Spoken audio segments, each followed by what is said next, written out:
Hello everybody, this is KD0RVY with a follow-up video for our go bag here. This is going to be kind of an update as far as this bag itself and kind of some comments and thoughts I have about it, in addition to some of the changes that have gone on within the go bag itself, in hopes to kind of give you guys some extra ideas as to certain things to consider with putting in there. So the first thing is, I want to address, even though there already is one go bag video and this is a follow-up, there's still a few things that I didn't touch up on. What's the reason for having a go bag? It's not just called a go bag, but it's also called a B.O.B, which is a bailout bag or a bug out bag. Another term that we like to use around here is the zombie apocalypse pack.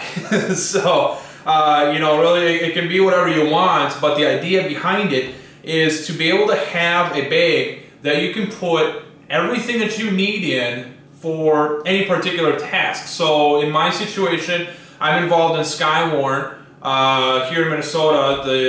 The group I'm part of is the Isanti County Skywarn, and the idea behind this is to be able to have anything and everything that I could possibly need on the road with me, whether I have it in my car or not.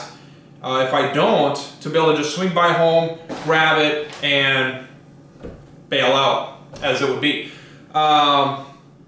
So to be able to have everything right here when I need it, when I get called to go and go spotting, is kind of a convenience. So that's kind of the idea behind this. EMTs use certain versions of a bug out bag. A lot of your emergency response people have some sort of version of a bug out bag.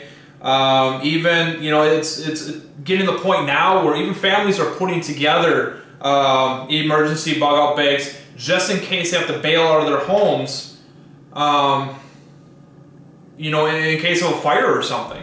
That way they can just grab any of the things that they need, and they can just run out the door and they've got what they need. They may not be able to have a lot of their prized possessions, or maybe they do have some valuables, but you get the idea. That's what it's about, is just having what you need in one bag rather than trying to grab all this stuff last second. So everything's here. They serve, for disaster reasons, emergencies. Some of the contents, now this is going to change from person to person. This will also change depending on where you live.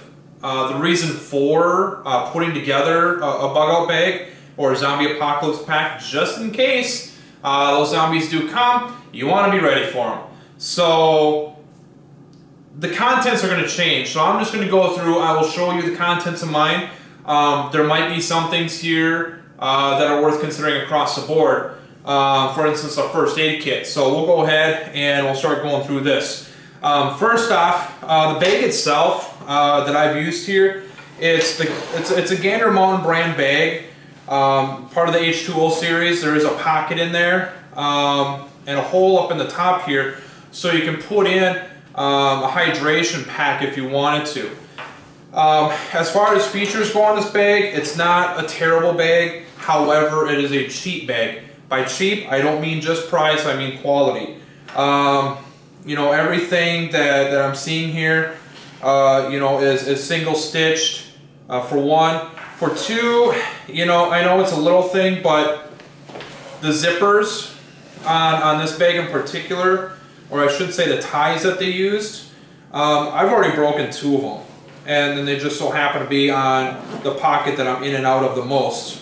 Actually, I didn't break two of them. I broke one of them, but it's, there's two ends that go into this tab here. You may not be able to see that from this distance, but so I've lost one tab, and then you got to kind of, tie it off and whatever. So a nuisance, but whatever happened, there's just a regular zipper, all metal zipper. If we just went with all metal zipper, or the tab that's, on the zipper, this wouldn't be a problem. It's a very minor thing that could have been corrected in the design process. So anyways, The big thing is this pouch here, I usually have the camera. Unfortunately, I'm using it at the moment to record the video, so I can't show you that. However, it is the, in case you're curious, it's the Sony DSC, be David Sam Charlie, HX10V. So awesome camera. I've been completely thrilled with it. One thing that you may want to have is a handheld radio. This may or may not work for you depending on the area that you live in. For me, if I have this with me, the only thing it's good for is being able to hear any of the transmissions on the radio without me having to be in the car. But as far as actually making a call, it's hit and miss unless I got a really good antenna with me. So there's that. And then moving on to this pouch here. Of course we want, you know, at least a couple different writing utensils, a pen, a Sharpie. Sharpie's right on everything.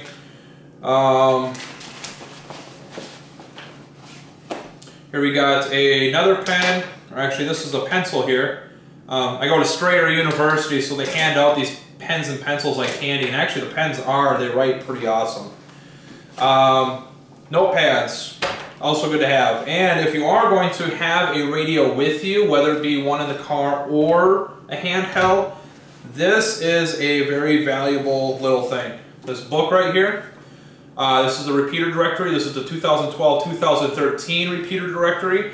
And I got this from my local candy shop, which was $13. So well worth it. You know, everything that you would want is in there. Also make sure you got a pack of gum. The reason I chose this stuff, and I don't know, this is weird. My family, we do actually like this gum, but one of the things that actually says this on the box I thought was interesting on why to put it in a go bag was that there's actually a chemical in this gum in particular that causes you to salivate. So I kind of figured, you know what, if you end up getting stuck somewhere, you don't have water or something, and you know, you chew some of this, maybe it'll help get some of that moisture back in your mouth or whatever. So either way, it's a good gum anyways. Then of course we got a notebook. This is actually a notebook I was using for geocaching, but you know, don't be afraid to have too many notebooks. That looks like that's it for that pouch.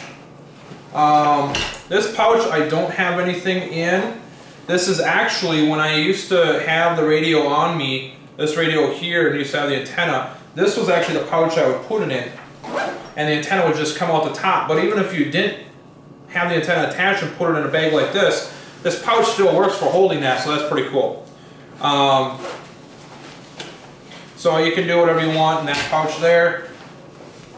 Then we got the main pouch here, which is the one I'm in and out of a lot, and I do use this bag for school too, so you know, that way if even though I got school, you know, in the evening, just in case I get a call and just so happen to be leaving school, then at least I've got everything I need on me too for that. So we do have some first aid stuff.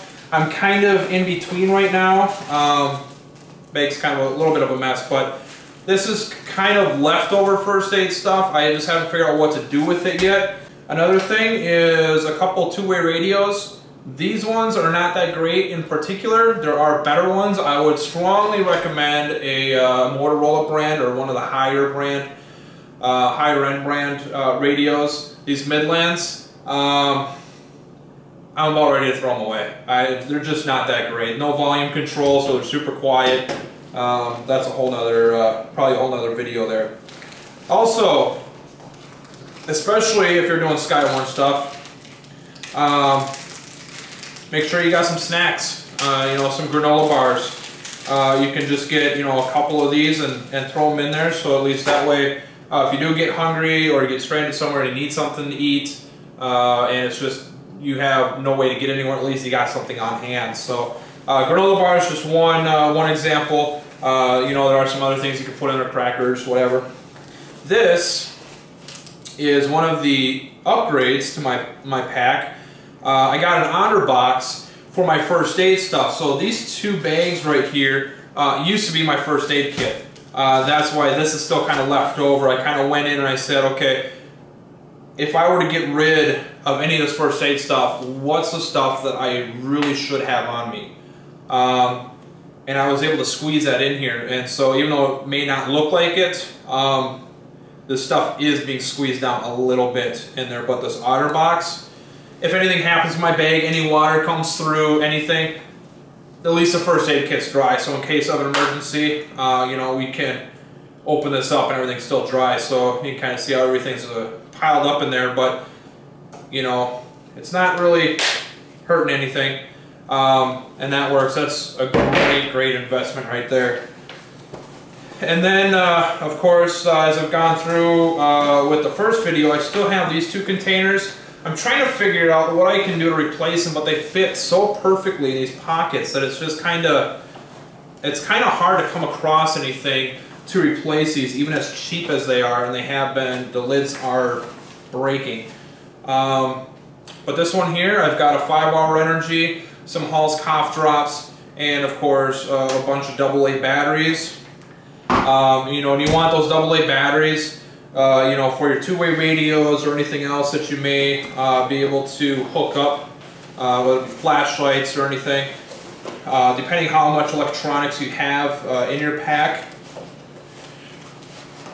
And then in here, I got another 5-hour energy. I got a lighter, just a few AAAs down there, 4 AAAs, and then some of those storm matches. Of course, our Goal Zero Nomad 7 solar panel and the battery charger, which is in there. I've already got the video up for this and a review on that. So if you haven't seen that yet, I will go ahead and I will put the link right down here somewhere, and then that way you can click on that and it'll go right to the video.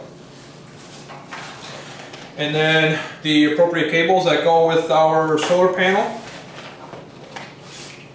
In addition to the Goal Zero 4 AAA batteries and the insert that goes with that, if you ever, again, that gets covered in the video, so I won't get into that. And that's really it. So, you know, this is just a basic idea of the kinds of things you may want in your pack, and like I said, there really isn't any one thing in here. Even in my case, that is strictly, okay, if you're involved in Skywarn or storm spotting, this is the one item, or these are the few items that you have to have. But a lot of it's just really common sense. You know, I mean, first aid kit, you know, a couple two-way radios, your handheld radio. If you're in Skywarn, chances are you also got your ham radio license, so you should have a couple hand radios around. In addition, the one thing I didn't cover yet, if you're going to carry a handheld radio like this, make sure you have one of two or maybe even both things to be more effective. Another battery pack, maybe even 2 of them, okay? Yes, they do hold a charge for a long time, but if the one's dead, then you're dead in the water. You have nothing to operate this on. Unless you got some sort of crazy way to hook up all the batteries that you're carrying to operate the radio. So at least 1, maybe even 2 of these battery packs, I would imagine. I haven't checked, but I would imagine they can't be that expensive. You may want to look at getting a charger, and I do believe for this radio, I don't know how many other models, but I do believe for this radio, you can actually get a no battery insert thing to put in this. So you might want to look into that too. So, you know, most of it's safety related. You know, just kind of, you know, think about that stuff. That when you're on the road, granted, some of this is what do I need for me, but in addition, if something happens to somebody else, how can you assist them too? So, you know, even if you're out storm spotting and something happens, you want to be able to kind of be that guy that has the stuff on hand to help somebody else if they're injured or whatever, or if you need to get a hold of somebody. So also with the age of having smartphones now, you might want to consider also having another battery pack for that and making sure that those are charged up and that you can carry those with you. So again, it's all just kind of, you know, a lot of it's just kind of common sense. And again, these contents are going to change based on what you're designing your go bag for. You know, what's the reason for it in addition to where you live in this country or in this world, and possibly even for your climate. We live here in Minnesota, so 10 out of the 12 months we're covered in snow. It's actually a joke, but you know, some people do change their go bags based on season. You know, if it were me, I could be storm spotting in the spring and summer seasons, and then maybe come winter, even though I'm not going to be spotting, but maybe there's certain things I want to have on hand just in case I get stuck in a ditch, or you know, I end up stuck in a blizzard or something, you know, like that. It's not a bad idea to have just a general purpose bag. For stuff like that, do you necessarily need a bag this big, even though this isn't huge? No, but you could get away with something smaller. So anyways, this is just, like I said, it's a follow-up video. I've got a few additions, like my my Goal Zero solar panel, my Otter Box for my first aid kit. Still kind of, it's still kind of developing in a way. So right now, though, this is the basics I need. You know, this will get me by for now. So hopefully, you know, this will help you guys out there and trying to figure out what to, you know, what to put in your bag and try to get some of the stuff together for you. So, you know, one of the big things though, because of this bag, and I still have continued to look at bags. I'm a hunter too, so one of the bags I was kind of considering was a Badlands brand bag. On the low end, you can get a decent one about this size, maybe a little bit smaller than that, for about $100. I would feel comfortable with spending that. I wouldn't want to spend much more than that. You know, some of the other brands out there, like Paladin, 511, and even County Com, are a couple other options to look at. The big thing is, you don't have to go cheap on a bag. Make sure that you get something that's built with quality. That does not mean that it has to come with an expensive price tag. 511s are great tactical bags. If you're in a SWAT, if you're in the military, you know, something like that, 511, you're probably familiar with that brand, would be a great bag. For me, I can't justify spending, you know, over $100 or even $200+ for just a backpack. Even though it's got the MOLLE system on it and everything, I just don't see that I would be able to use a bag that costs that much for something like this. So there is another brand that somebody had recommended. I'll put that up in the notes. I don't have it in my notes as of right now, but I will put up in the notes in the video, so you can just go down the list and look at you know, some of the brands. I'll even post up links to the sites too, so you can check those out. But the brand that was suggested to me was still a nice, durable, tactical bag that can be worn, you know, across your chest and then on your hip. But it's $30. So how do you go wrong with that? So anyways, that's really it. So hopefully this will at least plant some seeds for you guys to try to figure out, you know, how to build a go bag, what needs to be in there, what, you know, and inspire you guys to do something like this and put together a good go bag. So if you like, feel free to reply either via text or even videos on what you guys put in your go bags. You know, I've seen crazy setups where the bags are completely full with stuff. I guess that could be a good thing and a bad thing. So this is KD0RVY.